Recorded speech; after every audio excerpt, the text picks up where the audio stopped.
What's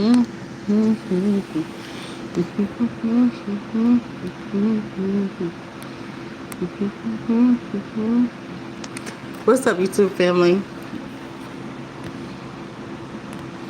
I'm just gonna wait for some people to come in. Waiting for some people to come in. Waiting for some people to come in. Come on in, come on in.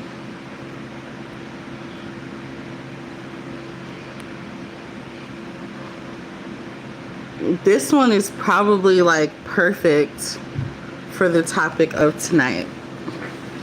This is like the best filter for the topic of tonight, because we're gonna set the mood for this extreme weirdness that I'm about to give out.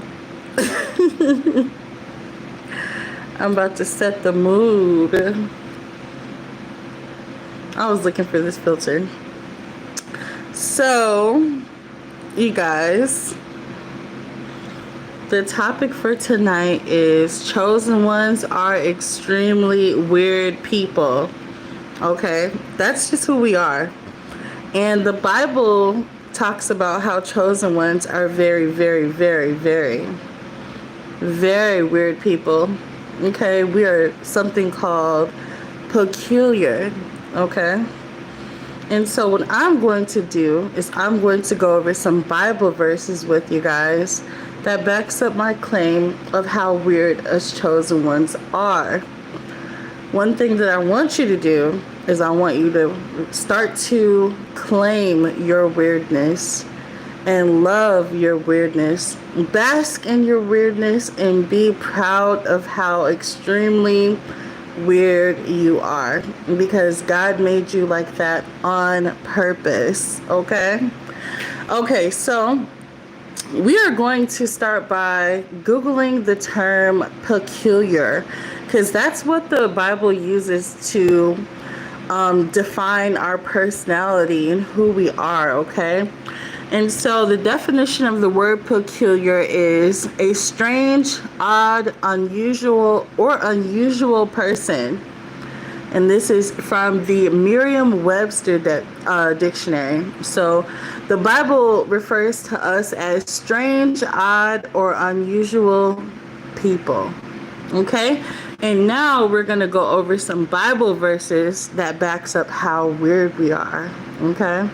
So Deuteronomy chapter 14 verse 2 says, "For thou art an holy people unto the Lord thy God, and the Lord hath chosen thee to be a peculiar people unto himself above all the nations that are upon the earth." Okay? Deuteronomy chapter 26 verse 18 reads, "And the Lord hath avouched thee this day to be his peculiar people, as he hath promised thee, and thou shouldest keep all his commandments." Timothy chapter 2 verse 14 reads, "Who gave himself for us, that he might redeem from all iniquity and purify himself a peculiar people, zealous of good works." Okay? 1 Peter chapter 2, last one, says, "But ye are a chosen generation, a royal priesthood, and an holy nation, a peculiar people, that ye should shew forth the praises of him who hath called you out of darkness into his marvelous light." So when someone says that you're weird, you are peculiar. That's a better term. It's the same thing. It just means odd or unusual.